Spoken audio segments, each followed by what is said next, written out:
Comedians are, most of the good ones are damaged, super damaged. And they have kind of this darkness behind them, but yet they come up with these ideas and these concepts that no one ever thinks about and just dissects them.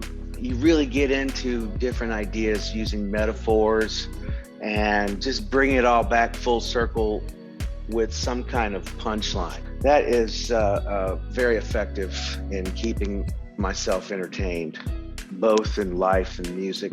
Like, I'm really into instrumental music, and I just love when there's no drama to mess up a vibe of some music. But at the same time, I'm not going to be able to pay my mortgage being an instrumental musician.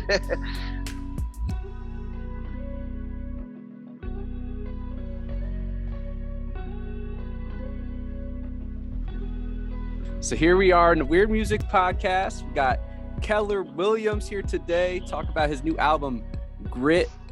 This album's awesome. It goes like back and forth between really warm, easy listening, psychedelic grooves, and then into some complete chaos situations, some really cool meanings of, a positive twist on life's shortcomings. Yeah, I see you, Keller. There's a little bit of, I don't know what's going to happen here, moments in the album, but yeah, Keller, glad to have you here to talk about this.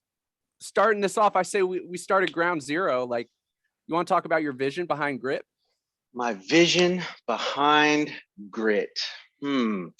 Well, these were songs that were created in 2020, just at the bare, raw stages, and got refined in the winter of 2020, and then recorded in the spring and early summer. I guess it's the winter and the spring of 2021. And it was done. It was finished and ready to go by September 2021, but we couldn't get it out until February of this year. And my direction, I think, let's see, what was the direction? I think the direction is, as in with any record, is to document, the ideas that have come to me in the lateness of the game. And that's what Grit is kind of documenting what was happening in my head.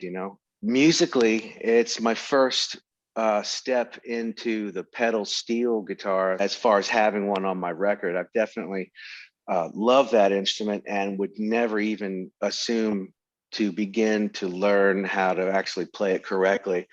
And the guy on my record, who is a local fantastic player, is super, super legit. And I'm just, every time I hear those two tracks with the pedal steel on it, I'm very, very proud. And it's completely different sounding than anything else, the pedal steel, I think. And it's very aimed toward, classic country and Western.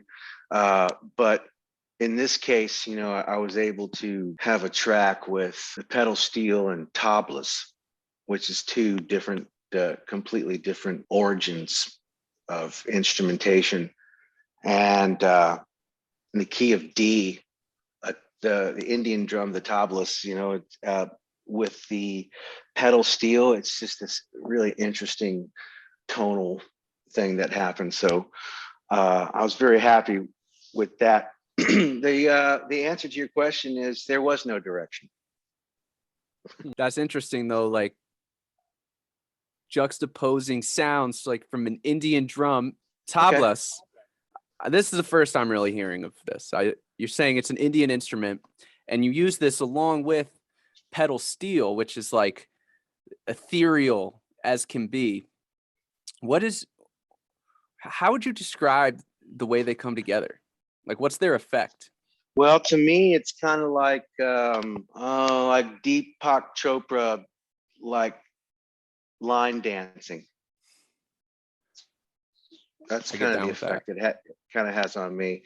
No, it's so bizarre. It's hard to explain. The actual pedal steel is such a unique instrument, with not only like the 10 strings all tuned in amazing, interesting chord to where you can just strum it or pick it and slide your hand, and it's going to sound cool no matter where you play it. And then if you really know how to play it and you use the pedals, which bends and changes, and then there's like knee bars that you can press your knee into along with these pedals to get these kind of, just amazing sounds. And mix that with kind of the drone of the tablas. Together, it's just it's something I've never heard. I'm sure it exists somewhere, but I've never heard it. And I was just so proud to have that sonic blend in my headphones. So we're talking about grit. You made this during one of the toughest times, like for anyone, especially for musicians. And it's called grit. So take that at face value. My question about that, like zooming out, what do you think is the right guidance for dealing with really difficult situations like life throws at us?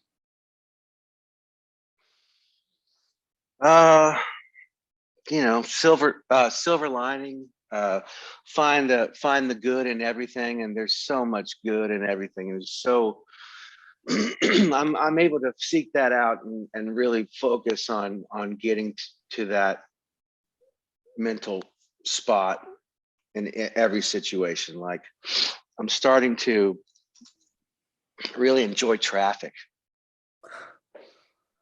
Strangely enough, there's nothing really you can do about it. You can take an alternative route, or you can use that time to really dive into something mentally, or audio, or with music, or podcast, or a book on tape or something. And just things like that, or heaven forbid, you have COVID, you can't go anywhere. You have to quarantine, use that time to better yourself. I don't know, shit like that. So in making an album, like, do you feel like you're ever wrestling with perfectionism? Like, how do you know when Yeah. it's done? Well, I'm just coming to the grips now. I guess it's, I don't know, 30 some releases. There's never really been a whole lot of perfection in a lot of the records. I'm noticing that more as the older I get and I listen to the older stuff.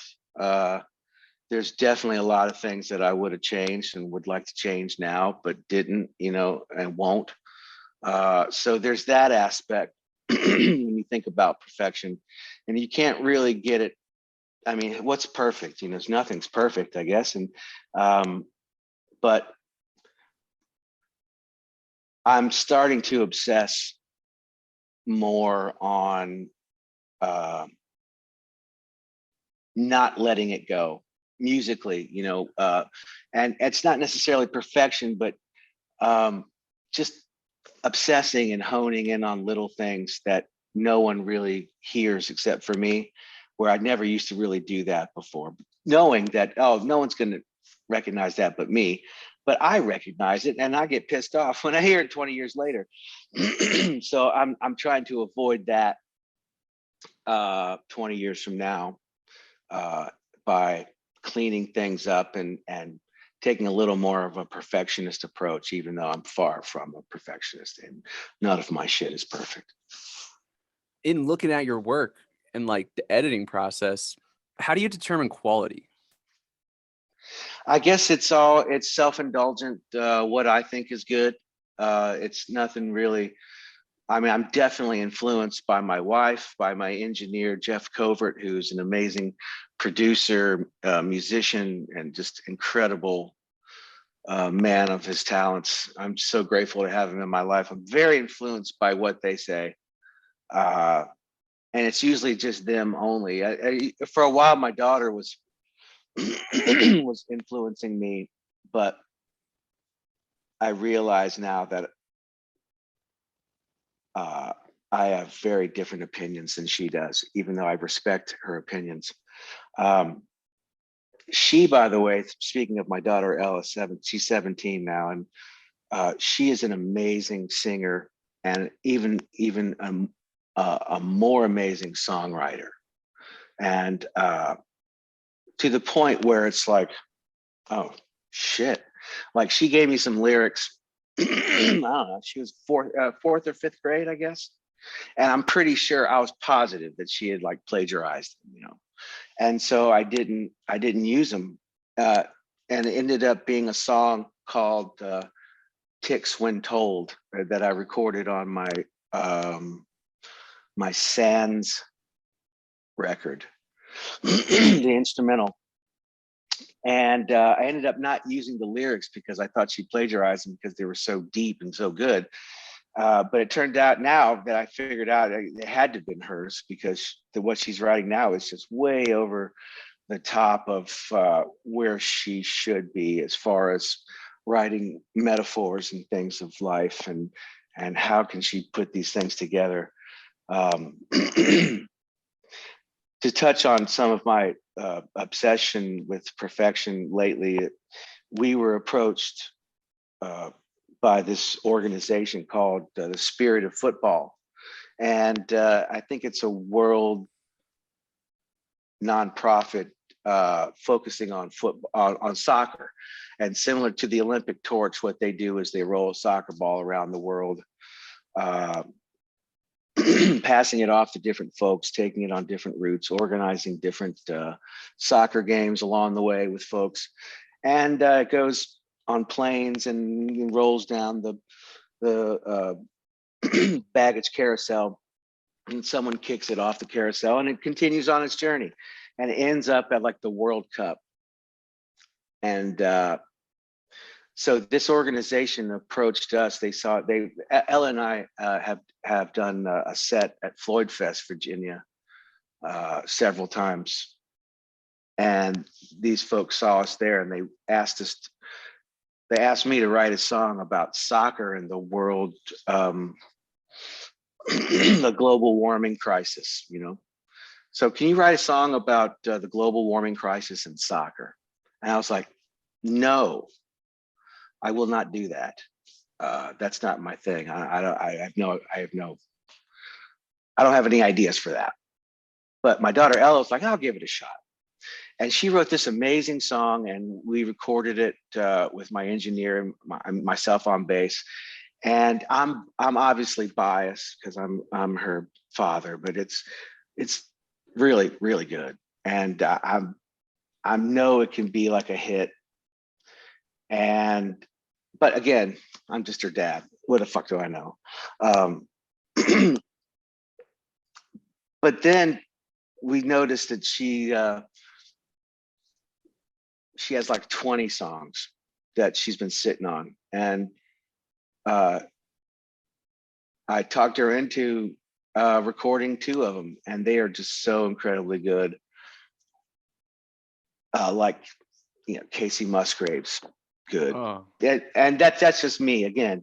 And she loves Casey Musgraves, and she hates when she's put in the same category as her because she's so humble. But to get back to the obsession part, this recording, you know, we did it in a day, and she had a very visible idea that she wanted to succeed in as far as this song goes. And Jeff and I both, you know, these grown middle-aged men, want to just do all this different stuff to it and change it and put all this, make it how we think is good. And she's like, you know, a day later, she's like, "Now scrap all that. Let's just go back to what I had." And it's just incredible. But just for fun, I obsessed over a DJ remix of that song. And I mean, obsessed. This is one song I spent like 2 weeks on, probably more. That song's been done for about a week, but I'm hesitating to have my guy mix it because I don't want it to be over. But it's going to be, and you'll hear it. It's called Still Running. I think it's going to come out in July. Still running. Still running, yeah. So that the apple doesn't fall far. By Ella Williams. Yeah, she's she definitely. I mean, when I was her age, I was like, okay, I'm gonna go to college, but I'm gonna play music. I don't care. I'll go to college to play music. And uh, if it doesn't work out, I'm just gonna play music. So I was just dedicated on loving music, and whereas it's a kind of a pain in the ass.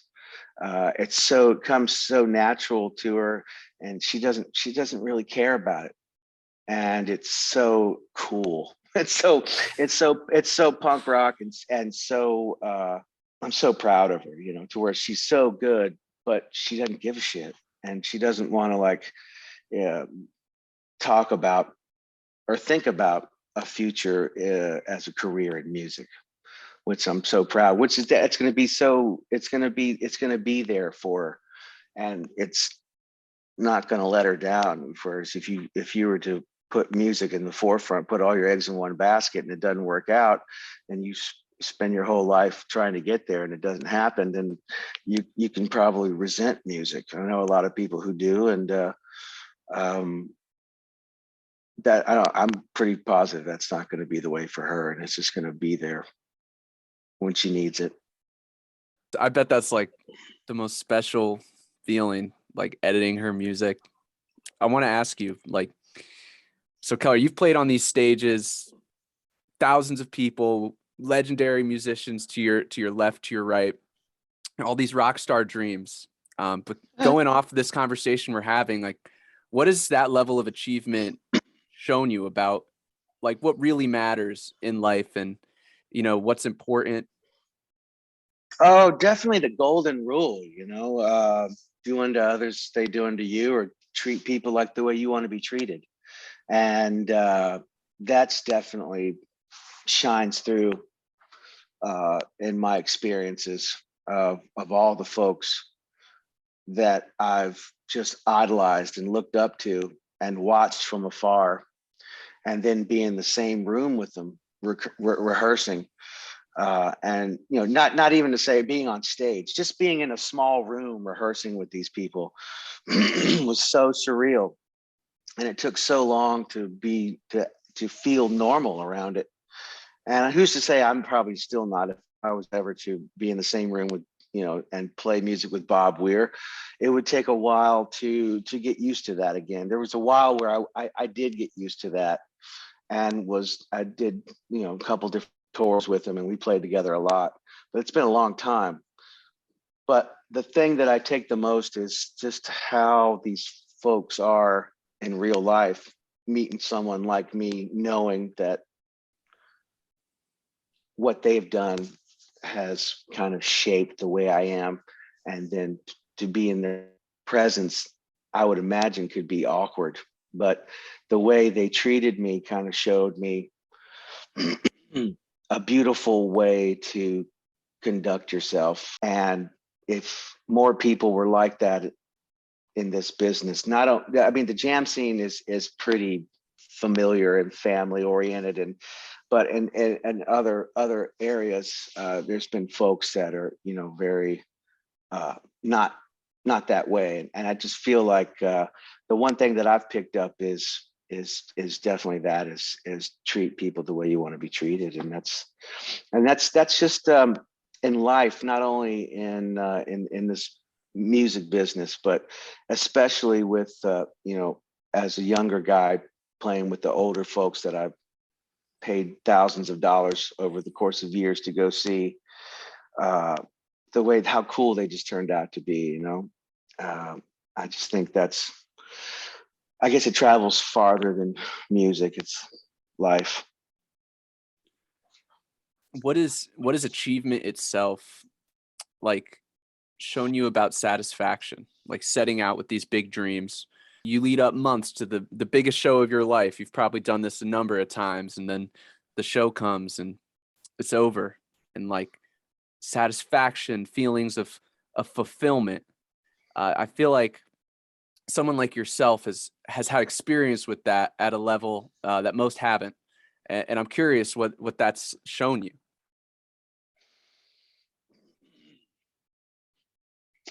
Definitely not take anything for granted, and definitely keep the ego in check. you could be looking forward to these shows, and these shows happen, and all of a sudden something, I forget lines, and that messes me up for the whole show, and the show turns out to be awful. You can really build something up to be bigger than what it is, or you can build something up so big to where if you blow it, it stays with you, and it takes antidepressants to get off of it. But having so many of those, I'm so grateful to have been able to play so many big shows in front of big audiences. There's definitely been a lot of stress, and being able to forget about that and treating every gig kind of as if it were the same.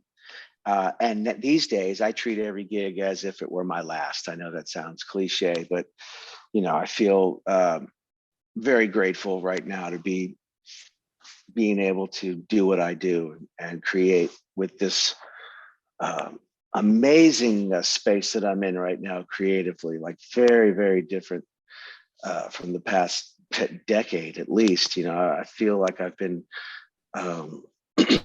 somewhat stagnating in the sense of live performance, kind of going through the motions, not necessarily playing the same stuff all the time, but not really progressing. A lot of the same gear, a lot of this just kind of rotating the same songs.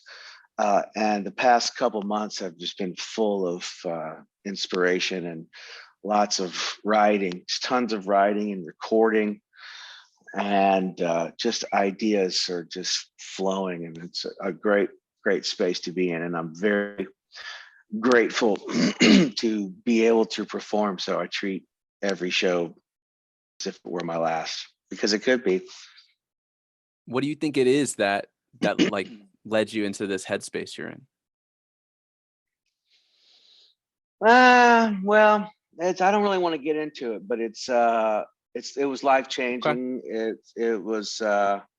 It was very intense change, and with that comes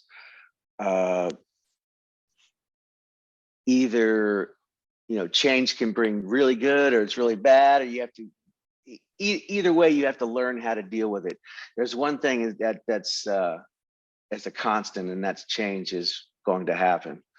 And so the change has been just beautiful, and I'm so grateful to be alive. Woo! So, musically, what does growth and improvement look like for you at this point? Oh, new songs that I love that stay in the set list.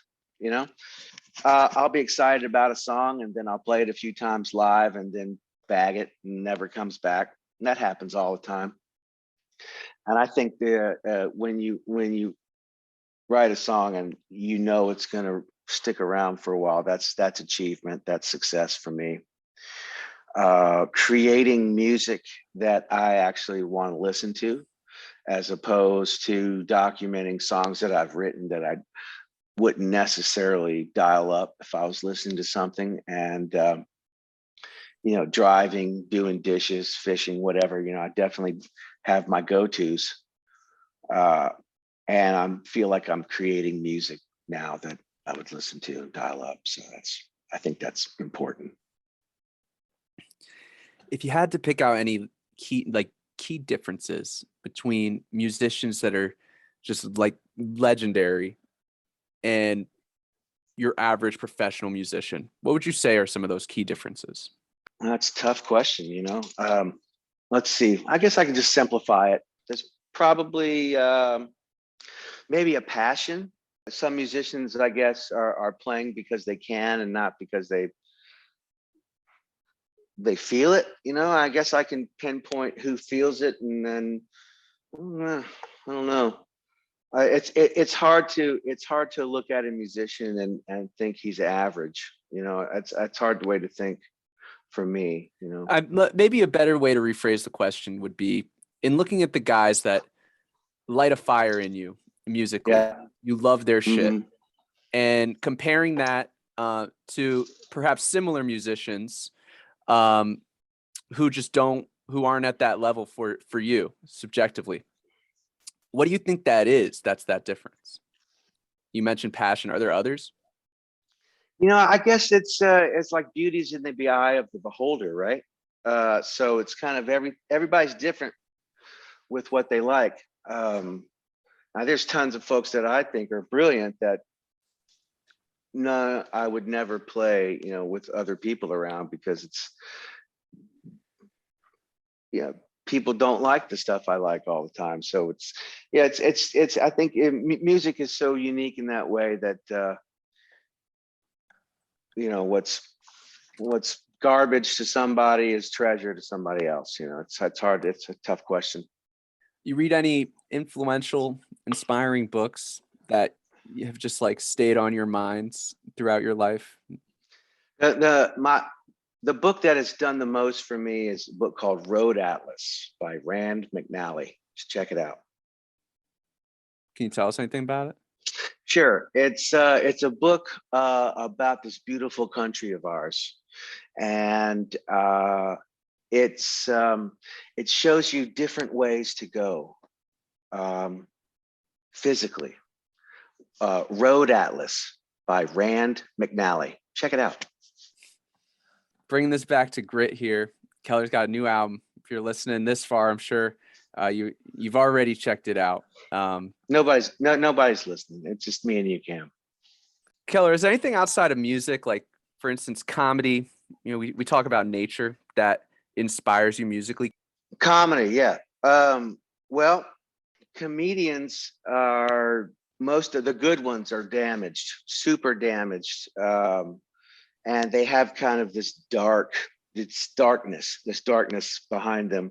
But yet they come up with these ideas and these concepts that no one ever thinks about and dissects them. And, you really get into different ideas using metaphors and just bring it all back full circle with some kind of punchline. That is very effective in keeping myself entertained, both in life and music. So it's, that's very, like, I'm really into instrumental music, and I just love when there's no drama to mess up a vibe of some music. But at the same time, I'm not going to be able to pay my mortgage being an instrumental musician. So it's very important to entertain myself with these kinds of comedic ideas for lyrics. So it's kind of what keeps me going. Hell yeah. Well, it's a unique style for sure. You have any collabs with Weird Al Yankovic on the horizon? No, I'd love to hang out with him though. He seems really cool. I've heard he's really cool too. I've met some folks that have hung with him, and I'd like to hang with him for sure. Well, Keller Williams, man, pleasure to talk with you as always, Keller. Any of your fans out there listening, now would be a cool time. You got any kind of like direct thank you or message to them? Oh my God, I couldn't do it without them. I mean, I would be a total crazy person if they weren't there. I would be living a life of delusion. Maybe I still am. Maybe that's why they like me. Thank you. Thank you for liking me. Thank you for accepting my delusion. And may you continue to stay in between the lines on your way to my shows. And may your gas tanks always be full and your batteries always charged. Bless the delusion. Bless the delusion. Beauty in the delusion. Woo! You made it this far. Thank you for listening, and a big thank you to our sponsors, Hemp Relief CBD, SEM Tickets, Devil Wind Brewing, and Artillery Productions. We got links in the description below. Go check out all the awesome stuff they've got going on. And yeah, much love, everyone.